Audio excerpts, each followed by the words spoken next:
Assalamualaikum warahmatullahi wabarakatuh. Nama saya Mercy Falani, kelas 2C. Saya akan mereview materi pertemuan ke-13 mata kuliah Hukum Pidana yang telah disampaikan oleh Ibu Profesor Dr. Hajah Heni Nuraini, SHMH, dan asisten dosen Bapak Dr. Muhammad Rendi Aridayandi, SHMH. Tentang bab 6, yaitu kesalahan atau pertanggungjawaban pidana.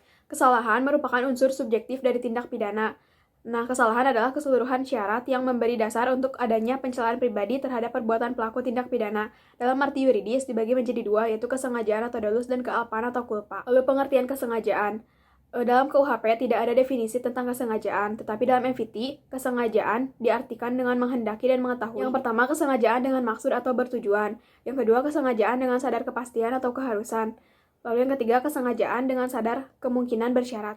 Lalu selanjutnya, teori apa boleh buat. Dalam teori ini, keadaan batin si pelaku terhadap perbuatannya adalah yang pertama, akibat itu sebenarnya tidak dikehendaki. Bahkan pelaku benci atau takut akan kemungkinan timbulnya akibat tersebut. Lalu yang kedua, akan tetapi meskipun demikian, ia menghendakinya. Namun apabila keadaan atau akibat itu timbul, apa boleh buat hak itu diterimanya juga. Ini berarti pelaku berani memikul resiko. Lalu selanjutnya sifat kesengajaan. Yang pertama, kesengajaan berwarna. Sengaja melakukan perbuatan berarti sengaja untuk berbuat jahat. Jadi kesengajaan perlu ada kesadaran dari diri pelaku terhadap perbuatan yang dilarang. Yang kedua, kesengajaan tidak berwarna. Untuk dapat dipidana, pelaku cukup hanya dengan menghendaki perbuatannya dan tidak diharuskan mengetahui atau menyadari bahwa perbuatannya dilarang dan diancam dengan pidana. Lalu pembagian atau jenis-jenis kesengajaan. Yang pertama, dolus determinatus. Yang kedua, ada dolus indeterminatus. Lalu yang ketiga, dolus alternativus. Yang keempat, dolus generalis.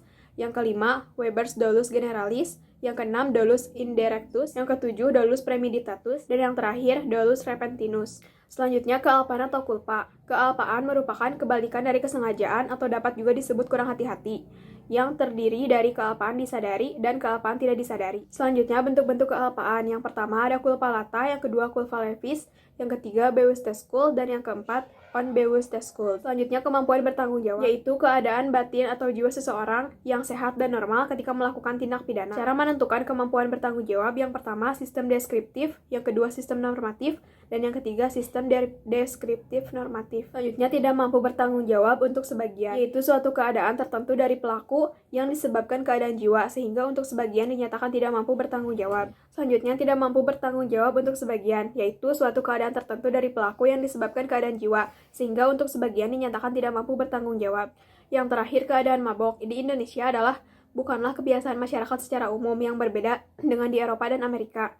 Jadi untuk perbuatan mabok harus ada alasan dan latar belakang yang jelas. Sekian dari saya, terima kasih. Wassalamualaikum warahmatullahi wabarakatuh.